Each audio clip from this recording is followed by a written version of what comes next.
Hello guys, you're welcome back. Hope you guys are feeling good. My name is Bukomi BK Crown. So these non-Muslims visited Medina to go and convert to Islam. Yeah, so let's see how it all went down. Let's watch. Today we are leaving the city, traveling around, either going to Medina or to Mecca. And here it is, Saudi's answer to the bullet train. And we have made it. This is pretty incredible. I think it's definitely just as beautiful in the daytime.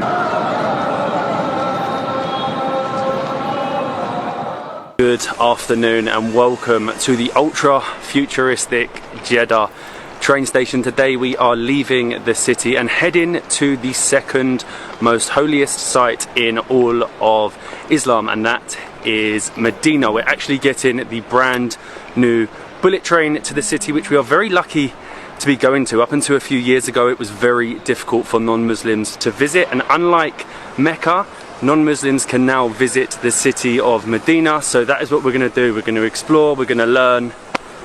Let's go to Medina. I booked our tickets directly on the Saudi Railways website for the Haramain Express train. It was £32 each. They did just try and charge us a little bit extra for our luggage, but I think because Matt's wearing the Saudi t-shirt we got away with it. But there are a lot of pilgrims behind us and travelling around, either going to Medina or to Mecca. And then you have me and Matt. Going. I know, I can't believe it either. Medina. Let's do this.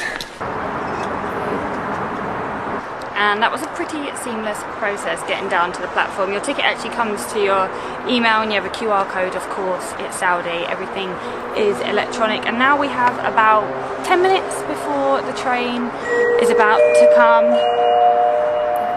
Didn't know what she was going to say. No idea what to say.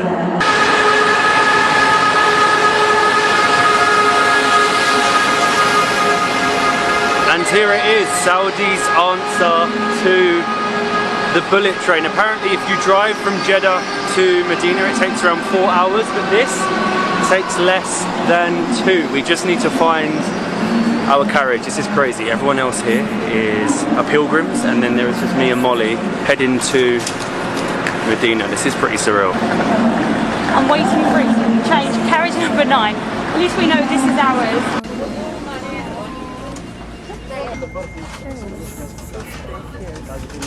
So I thought this was Medina.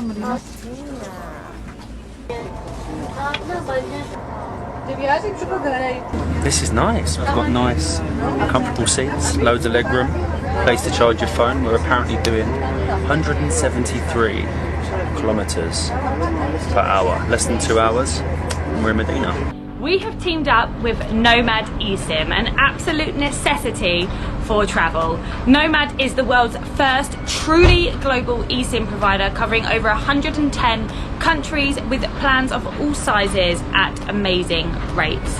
An eSIM actually stands for an embedded SIM and allows you to get connected anywhere, anytime, without having to visit a shop or buy a physical SIM card. As long as your phone is compatible, you are good to go. Nothing could be simpler than installing an eSIM. On the Nomad app, at least, there are typically just 5 steps, and this whole process takes just 5 minutes.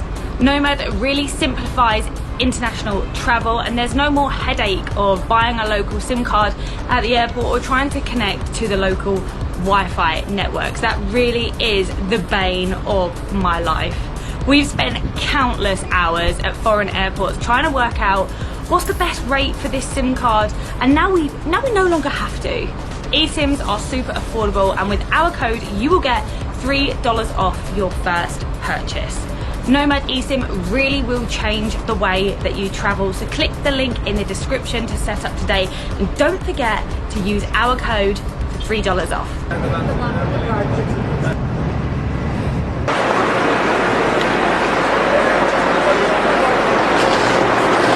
And we have made it to the holy city of Medina. This feels pretty surreal. The train actually came from Mecca, passing through Jeddah and then arriving here at Medina. So a lot of the pilgrims on the train would have already been to Mecca, and now we'll include Medina on their trip. It actually only took an hour and a half. The train got up to 300, oh sorry, someone's picture. The train got up to 300 kilometers an hour. We now just need to find a taxi to go to our hotel because we've actually decided to stay the night so we get the full experience of the city.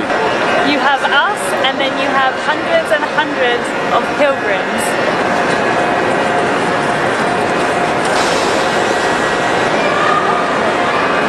There are hundreds and hundreds of people leaving the train with us. For a lot of these people, this will be a trip of a lifetime. It might be their first time abroad. You've got people from all over the world, from Indonesia, from Pakistan, from Afghanistan, and then you've got us here being able to take in this moment. It is incredibly surreal and it really is a privilege. Hello my friend, what is your name? Masad. Masad. Yeah, good. Nice to meet you. You from Medina? Yes. Ah, Medina is good. Our first time. Very nice. It's very nice, thank you. Shukran, my friend. Thank you very much. Well, if that's anything to go by, the people of Medina are going to be extremely friendly. We're just walking to get the taxi and the kid wanted to come up, he wanted to say hello. He was like, picture, video. Welcome to Medina. The Al Makan Hotel. Let's hope they let us check in together. Hello, checking in? Thank you. Thank you very much. Shukran. We weren't sure whether A, we would be able to share a room as we are unmarried, and 2, whether we would actually be able to stay the night. But We've made it. we have made it, and by the looks of it, This is what 20 odd pounds a night Hang gets on, you. let me put the lights on. Around £30 £30 a night. we do have twin beds, In but Medina? a very big room, our TV and a fridge, and we can spend the night together in Medina. For £30 a night, I cannot complain with this. Let me check out the bathroom. This is what sort of bathroom you get for £30 a night. This is a little bit creepy, but it isn't too bad. And like I said, we weren't sure whether this would be possible for us to stay in Medina overnight. We were told it would be okay, but we've heard rumours of things where non-Muslims just aren't able to stay. They can visit in the day, but then they have to head back to Jeddah or onto their next location. We did therefore book a hotel that is around 2 to 3 kilometres away from the Prophets Mosque because we wanted to be sort of as far away as possible so we didn't draw too much attention to ourselves. Tonight's plan is to check out the square and the Prophets Mosque. I'm not 100% sure on the rules, but I believe that I have to wear an abaya, hence why I have mine with me, and I also think I have to have my hair covered. I'm not sure whether they're going to say anything about the fringe. We shall see. Now, we're not allowed actually in the mosque or near it, I believe. I think we're allowed on the square, right? So we're going to check that out, have our dinner, and then we can see it tomorrow in the daylight. So I think we've got around a 2 kilometre walk to the main square and the Prophets Mosque. I've also put on something long sleeve because I wasn't sure how it would be for me with my tattoos. Obviously the city itself is open to non-Muslims and has been for a few years now, but I just don't know how it would be having my tattoos out and walking. These are the local streets of Medina. You can see so much construction, so many new hotels going up for the influx of new pilgrims coming year on year.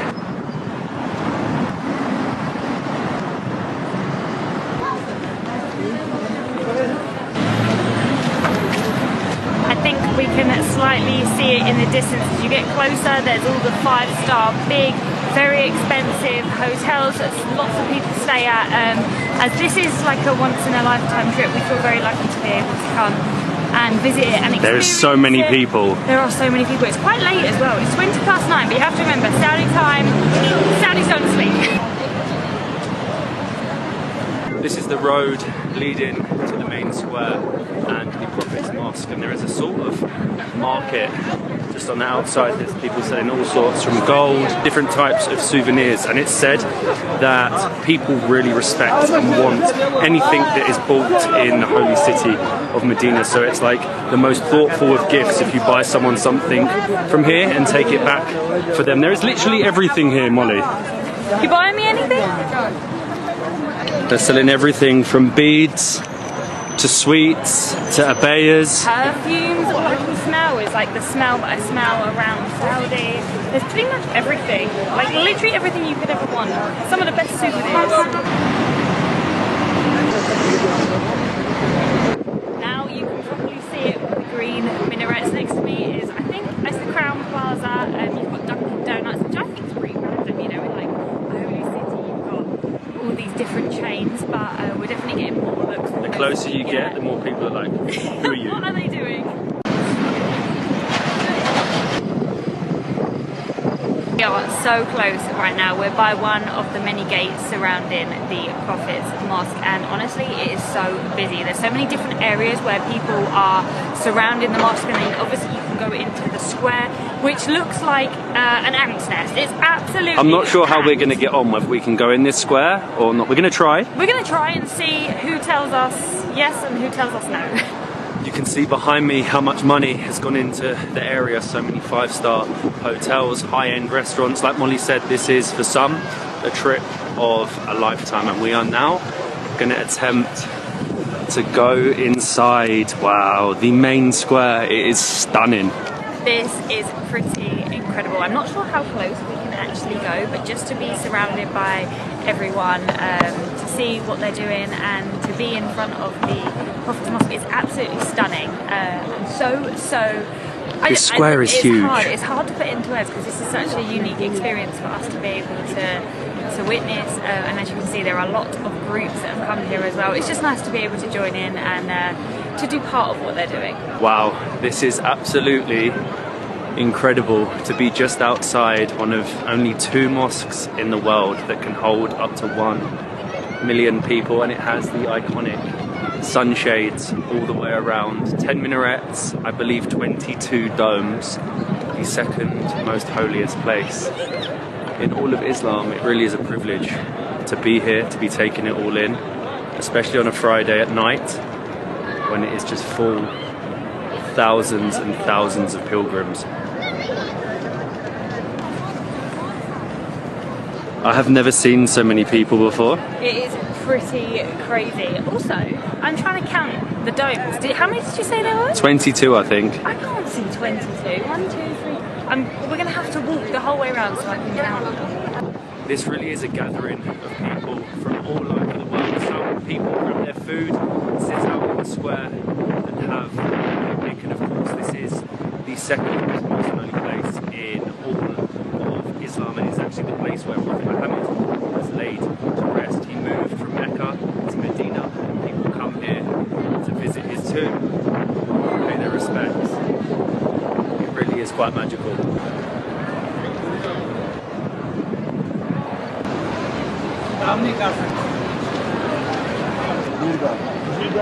I'm so pleased we decided to stay the night so we could literally witness what it's like in the evening, which is pretty incredible.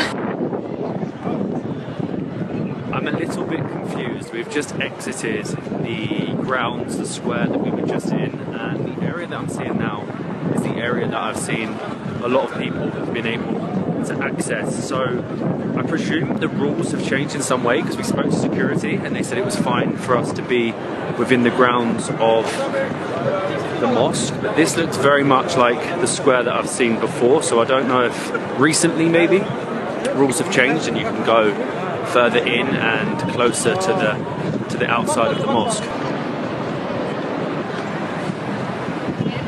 I love this, the hotel all lit up green, but I'm still a little bit confused. I think the rules must have changed, or maybe because it's a Friday. I don't know. The security said it's fine, so we're going by what he said.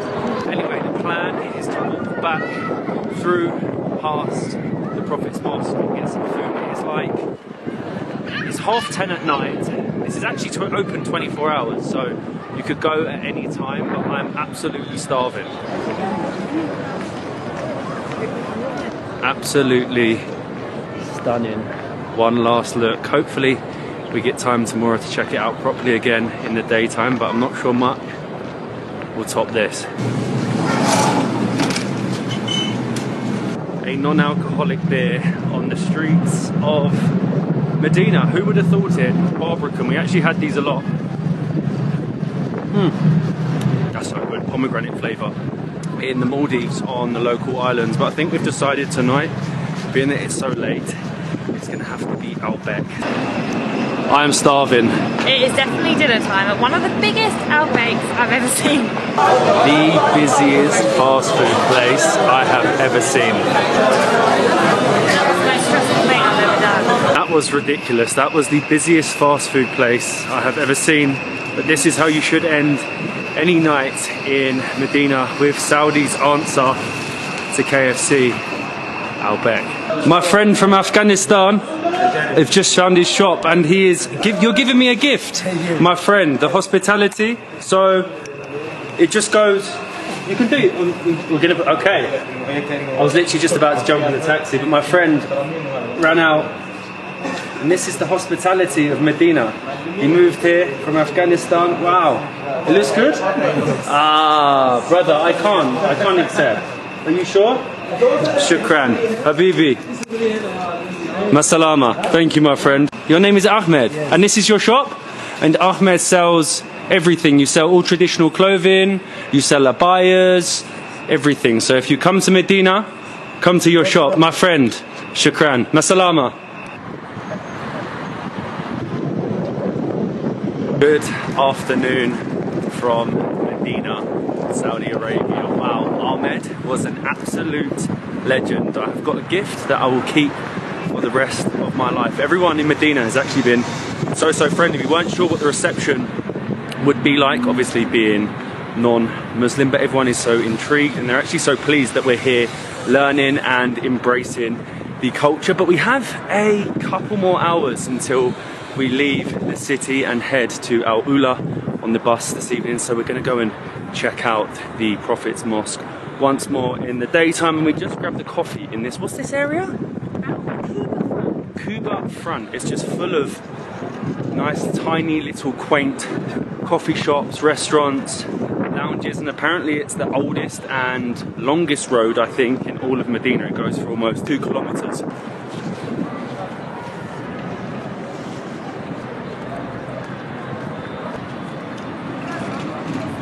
What even is that? I need to have a go on this. That's like the Harry Potter skinny bus. You remember? Like when the bus goes from big to really small? It's so cool. I think it just transports you up and down the longest street.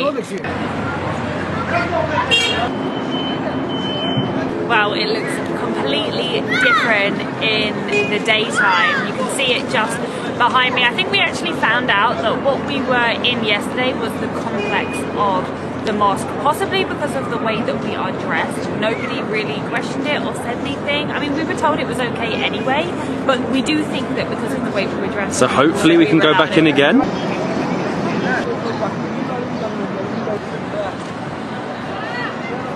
Wow, being back in here is pretty spectacular. It's a completely different vibe. Today feels like very calm. It felt calm yesterday, but I feel like because it was in the evening and it's not quite as busy. It's not quite as busy. A lot more tranquil, like the sun's out. I can't believe we got back in. We're back in. I think it's definitely just as beautiful in the daytime as it is at night, and it really is such a privilege to be able to come in here and witness this. Obviously being a non-Muslim, it's good to learn. That's what we want to do. We're here to learn about the culture. Every country we go to, we like to immerse ourselves in the culture, and by doing this, we're definitely throwing ourselves in the deep end.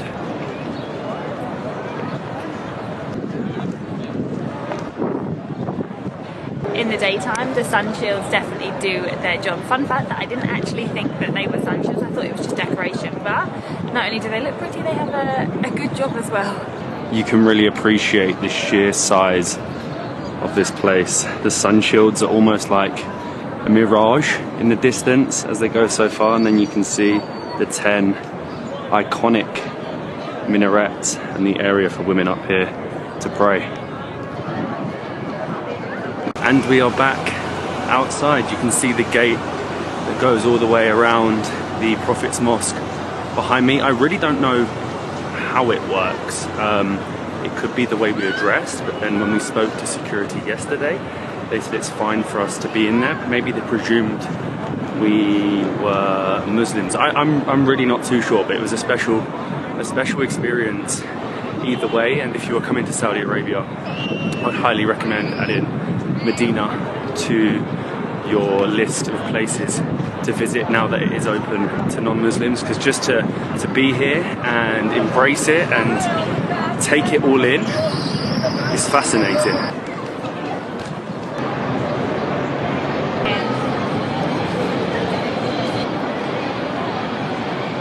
For me, this has been such a unique experience. Honestly, everybody has been so hospitable. I've even had some comments about my abaya because people have really liked it. So I'm very pleased that I chose this one. And obviously being covered up in the heat is difficult for me. My body's not used to the heat anyway, but covering my hair and covering my whole body is a different one. But it is, as I said, a very unique experience. I feel like you need to experience it if you come here. And obviously, you know, we're here respecting the culture, we're here to learn, and it's the perfect place to do it.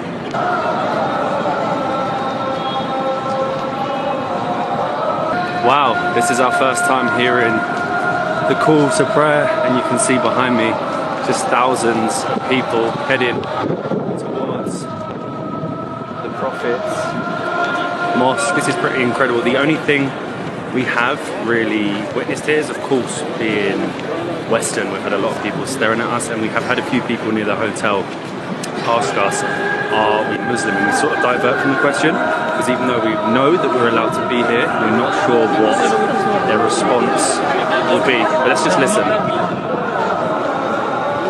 You can hear that. Incredible.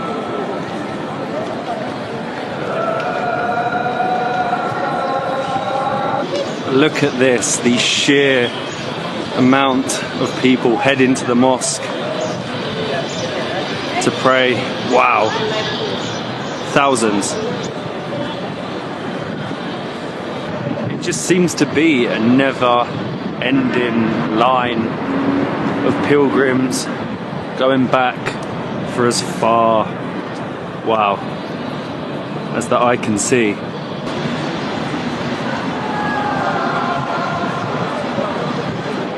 Welcome to Medina.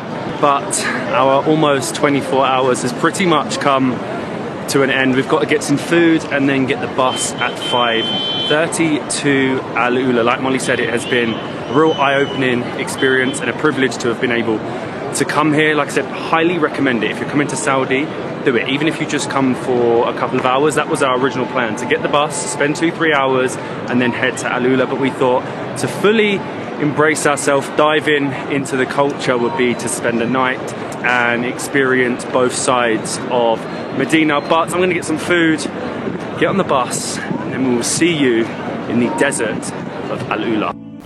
Oh wow, nice. It's a beautiful place.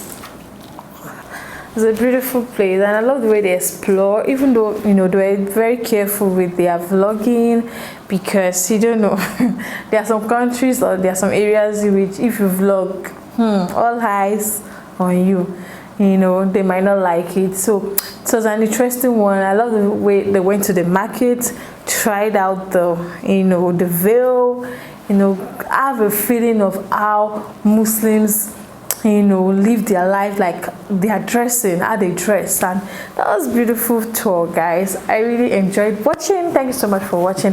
I'll see you guys in the next one. Bye.